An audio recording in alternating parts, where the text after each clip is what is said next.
Assalamualaikum warahmatullahi wabarakatuh. Perkenalkan, nama saya Muhammad Alan Asrarul Mufus. Pada kesempatan kali ini saya akan mempresentasikan case-based jurnal penelitian mengenai lipid.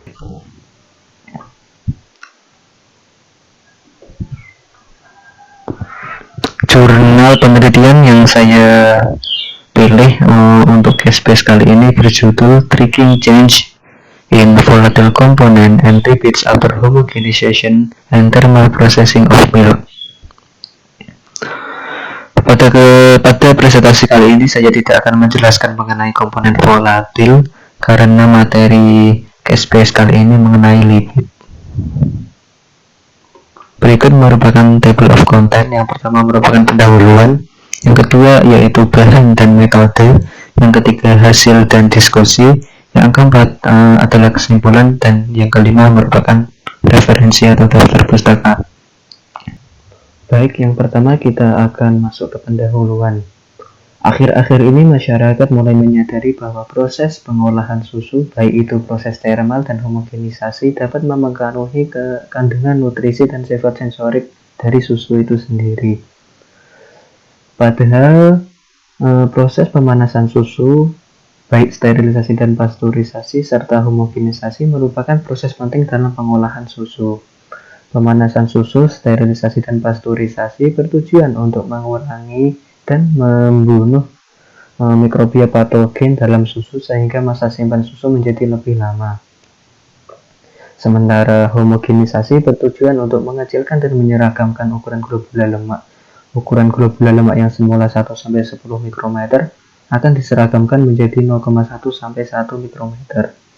Lipid merupakan makromolekul penting selain karbohidrat dan protein yang berfungsi sebagai pembentuk energi manusia. Globula lemak susu dikelilingi oleh membran globula lemak susu atau MFGM. Fungsi dari membran ini yaitu untuk menstabilkan lemak susu pada lingkungan hidrofilik serta mencegah oksidasi lemak dan degradasi oleh enzim lipolitik. Inti dari globula lemak tersusun dari beberapa kelompok triasilgliserol, sedangkan massa MFGM yaitu sebesar 2-6% dari massa globula lemak. Homogenisasi dan pelakuan panas dapat menyebabkan perubahan dalam komposisi MFGM. Pelakuan panas di atas suhu 65 derajat Celcius dapat menyebabkan degradasi protein whey, sehingga hasil degradasi tersebut akan berinteraksi dengan MFGM sehingga terjadi perubahan komposisi MFGM. Sedangkan pada homogenisasi, komposisi MFGM berubah karena terjadi pengecilan ukuran globula lemak dan meningkatnya luas permukaan globula lemak. Tujuan dari penelitian ini adalah untuk mengetahui dampak atau pengaruh dari homogenisasi dengan tekanan dan suhu yang berbeda terhadap globula lemak fosfolipid dan kelompok triasilgliserol serta distribusinya pada fase krim dan serum. Selanjutnya yaitu bahan dan metode. Bahan yang digunakan dalam penelitian ini yaitu air grade Optima LCMS, asam trifluoroasetat, asetonitril, isopropanol, dan metanol, dan senyawa pelarut lain yang digunakan untuk persiapan sampel yang diperoleh dari Fisher Scientific, Auckland, New Zealand. Serat mikroekstrasi fase padat 75 mm berasal dari Sulpelco, Amerika Serikat, duoheptanol, dan campuran standar hidrokarbon yang dibeli dari Aldridge, Castle Hill, Australia. Yang kedua yaitu sampel susu. Sampel susu sapi segar dikumpulkan pada Maret 2017 di Perth pada pagi hari dari peternakan penelitian Ag Research Tokanui, Waikato, New Zealand. Selama transportasi, penyimpanan, dan vaksinasi, suhu susu tetap dijaga agar tetap dingin dengan menempatkan susu di atas es atau di dalam lemari pendingin. Ketika sampel susu utuh akan diambil, sebelum itu dilakukan pengatukan terlebih dahulu untuk mencampurkan lapisan skim dan krim yang mengendap. Setelah itu, susu mentah tersebut kemudian dipasteurisasi pada 75 derajat Celcius selama 15 detik menggunakan 2 buah tabung stainless steel yang melingkar secara seri dan direndam di 2 buah waterpot panas. Setelah itu, susu yang telah dipasteurisasi akan dihomogenisasi menggunakan satu tahap homogenizer dengan 12 kondisi yang ditetapkan dalam penelitian ini sebagai berikut. Setelah semua sampel telah dihomogenisasi dengan menempatkan sampel pada 3 buah homogenizer pada suhu dan tekanan yang sama, didapatkan 3 buah sampel yang berasal dari pemrosesan sebelumnya dengan 3 buah homogenizer. Pengumpulan dan pemrosesan susu terjadi pada hari yang sama dalam waktu 12 jam. Kondisi pemrosesan diacak untuk menghindari bias percobaan. Sampel susu didinginkan pada suhu 4 derajat Celcius dan disimpan semalaman. Fraksinasi susu menjadi skim dan krim dilakukan pada hari berikutnya. Selanjutnya yaitu pemisahan serum dan krim susu. 3 sampel dari masing-masing kondisi pemrosesan 45 norbar, 45 350 bar, 80 norbar, dan 80 350 bar disiapkan untuk dilakukan analisis lipid. Krim dipisahkan dengan sentrifugasi pada 10.500 selama 30 menit pada 20 derajat Celcius setelah penambahan 28,6 gram sukrosa per 100 gram susu untuk meningkatkan perbedaan densitas antara fase lemak dan fase serum. Selanjutnya pengamatan mikroskopik. Pengamatan struktur mikro dari sampel susu menggunakan alat mikroskop pemindaian laser konfokal terbalik yang diperoleh dari New Zealand. Langkahnya yang pertama, 1 ml sampel susu dicampur dengan 10 mikroliter fast green SCF 1 mg per mililiter dan 10 mikroliter Nile Red. Keduanya disuplai dari Sigma Aldrich, Amerika Serikat. Sampel susu yang telah diberi campuran disimpan pada suhu kamar selama kurang lebih 1 jam sebelum pengamatan mikroskop. Sampel campuran diambil sebanyak 5 mikroliter, kemudian dicampur dengan 20 mikroliter larutan agaros yang memiliki titik didih rendah sebelum dimasukkan ke rongga mikroskop dan ditutup dengan penutup kaca 0,17 mm. Pada pengamatan ini digunakan lensa objektif 60 kali imersi air dan bukaan lensa numerik 1,0. Panjang gelombang yang digunakan adalah 480 nanometer untuk Nile Red dan 635 nanometer untuk fast green. Nanti akan diambil 6 gambar untuk setiap sampel susu. Selanjutnya pengukuran partikel. Ukuran partikel dan distribusi ukuran partikel sampel susu diperoleh dengan menggunakan alat master sizer 3000 yang diperoleh dari Inggris. Sampel susu didispersikan dalam ruangan pengukuran yang diisi dengan air sampai mencapai tingkat kabur 10-15%. Indeks bias untuk tetesan minyak dan air masing-masing adalah 1,46 dan 1,33 dan absorbensi ditetapkan pada 0,001. Hasilnya dilaporkan memiliki kecocokan yang baik antara teori Mi dan pola hamburan cahaya yang diukur dengan partikel berbentuk bola. Semua pengukuran dilakukan pada 22 derajat Celcius dan hasil yang diperoleh merupakan rata-rata dari 3 pengukuran. Selanjutnya, viskositas. Pengukuran viskositas dilakukan dengan menggunakan reometer tegangan terkontrol. Dilengkapi dengan geometri silinder konsentris. Di bagian dalam terdapat silinder yang berputar dengan radius 26,66 mm dan tinggi 40 mm, sedangkan silinder bagian luar memiliki radius 28,92 mm, sehingga terbentuk celah antara silinder dalam dan silinder luar sebesar 2,26 mm. Suhu diatur oleh sirkulasi air yang mengelilingi ruangan alat pada suhu 25 ± 0,1 derajat Celcius. Selanjutnya, analisis krim dan serum lipid. Lemak susu yang diperoleh dengan proses ekstraksi sesuai dengan metode Black dan Dyer. Kemudian dilakukan analisis ekstrak lipid dengan sistem kromatografi UHPLC yang dilengkapi dengan 8 kolom Seshimatsu dengan kondisi proses yang telah ditetapkan sebelumnya. Pelarut yang digunakan yaitu pelarut A yang terdiri dari air metanol dengan perbandingan 1:1, kemudian pelarut B yaitu 2 propanol. Kedua pelarut mengandung asam fosfat 8 mikromolar, amonium aksetat 10 milimolar, dan asam format 0,1%.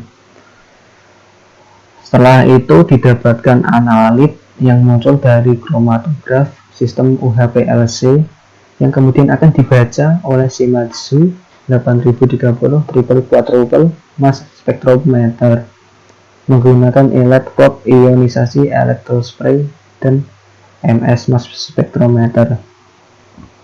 Kemudian lemak susu akan terbaca oleh alat spektrometer ini.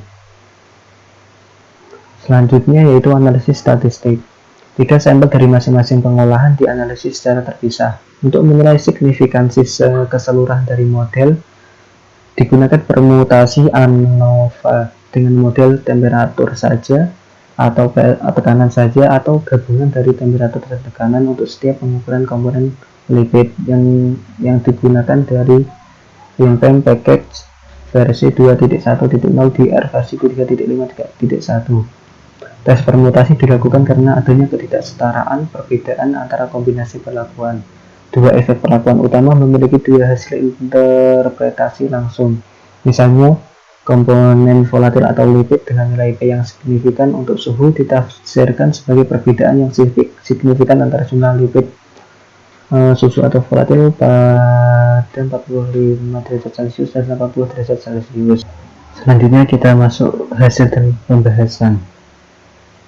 Yang pertama kita akan membahas mengenai karakteristik mikrostruktural dari lemak susu. Berikut merupakan distribusi ukuran partikel globula lemak susu. Yang merah merupakan globula lemak, sedangkan yang hijau merupakan misel kasein yang mengelilingi globula lemak. Sebelum homogenisasi dilakukan, globula lemak memiliki ukuran 1-10 mikrometer, dan setelah dilakukan homogenisasi, ukuran globula lemak akan berubah menjadi 0,1-1 mikrometer, seukuran dengan misel kasein. Misel kasein berukuran 0,1-0,3 mikrometer.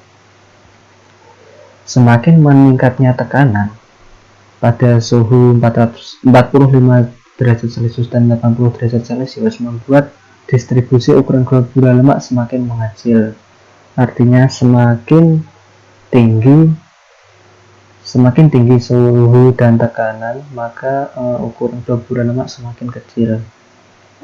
Selanjutnya pengamatan mikroskopik dengan mikroskop pemindaian laser konfokal. Pada gambar 1 sebelumnya, globula lemak berwarna merah dan protein susu atau misel kasein berwarna hijau. Pada perlakuan suhu 45 derajat Celcius dan 80 derajat Celcius, hanya memiliki dampak kecil pada perubahan struktur globula lemak. Artinya ukuran globula lemak tidak berubah banyak. Sedangkan terdapat beberapa agregat atau kumpulan protein pada permukaan globula lemak dengan pengakuan 80 derajat Celcius. Hal ini dikarenakan terjadinya degradasi protein W yang kemudian terkumpul di permukaan globula lemak. Perlakuan tekanan 350 bar memiliki dampak yang signifikan terhadap ukuran globula lemak pada kedua suhu 45 derajat Celcius dan 80 derajat Celcius menjadi droplet atau tetesan kecil. Ukuran globula lemak pada suhu 80 derajat Celcius pada 350 bar memiliki ukuran yang lebih kecil daripada globula lemak yang dihomogenisasi pada 45 derajat Celcius pada 350 bar. Semakin tinggi suhu dan tekanan yang digunakan, maka semakin kecil ukuran globula lemak. Viskositas susu yang diukur yaitu sebesar 2,6 plus minus 0,15 mPa. Baik susu yang tidak dan yang dihomogenisasi memiliki viskositas yang sama karena susu dapat mempertahankan aliran fluida Newtonian. Selanjutnya, perubahan distribusi lipid pada fase krim dan serum. Triasylgliserol. Dari gambar 3 merupakan kelompok triasylgliserol utama dalam susu yang sebelumnya telah terbaca menggunakan mass spectrometer.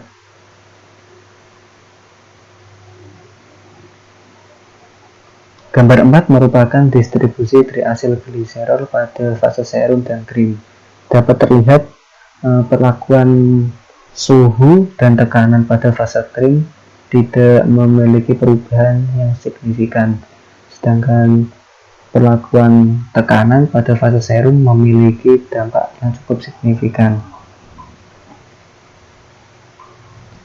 Triasilgliserol, baik jenuh dan tidak jenuh, mengalami perubahan signifikan dalam fase krim karena perlakuan tekanan saja dan tekanan plus suhu. Suhu saja tidak berdampak signifikan. Tekanan berdampak signifikan pada beberapa kelompok triasilgliserol seperti Tg280, Tg30, Tg360, Tg380, Tg40, Tg441, Tg461, Tg481, dan Tg542. Tetapi tekanan saja tidak berdampak pada Tg320, Tg340, Tg420, Tg51, dan Tg521. Sedangkan tekanan plus suhu berdampak signifikan pada beberapa kelompok triasilgliserol Tg2080, Tg30, Tg34, Tg51, dan Tg521. Suhu saat melakukan homogenisasi harus di atas titik leleh lemak agar dapat terhomogenisasi. Jika tidak, maka lemak padat atau sebagian padat tidak akan mengalami perubahan selama homogenisasi. Tekanan memiliki dampak yang besar terhadap konsentrasi seluruh kelompok triasilgliserol pada fase serum, sedangkan tekanan dan suhu hanya berdampak kecil terhadap konsentrasi seluruh kelompok triasilgliserol pada fase krim.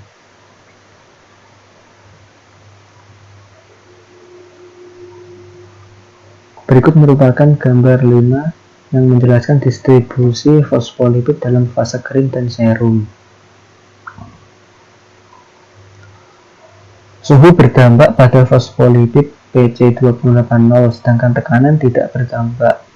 Kadar fosfolipid PC2080 dalam fase serum yang diproses dengan 45 derajat Celcius lebih banyak daripada kadar fosfolipid PC2080 yang diproses pada 80 derajat Celcius. Tekanan dan suhu berdampak signifikan pada fosfolipid PC30, PC3020, PC3061, dan SM411 dalam fase krim. Tekanan berdampak pada fosfolipid SM3031 dalam fase krim. Kadar fosfatidil etanolamin PE3061 dalam fase serum, baik pada sampel susu homogenisasi atau tidak, mengalami penurunan pada pemrosesan 80 derajat Celcius. Fosfatidil etanolamin PE3061 dapat mengalami glikasi selama pengolahan pangan yang melibatkan panas seperti pengolahan susu.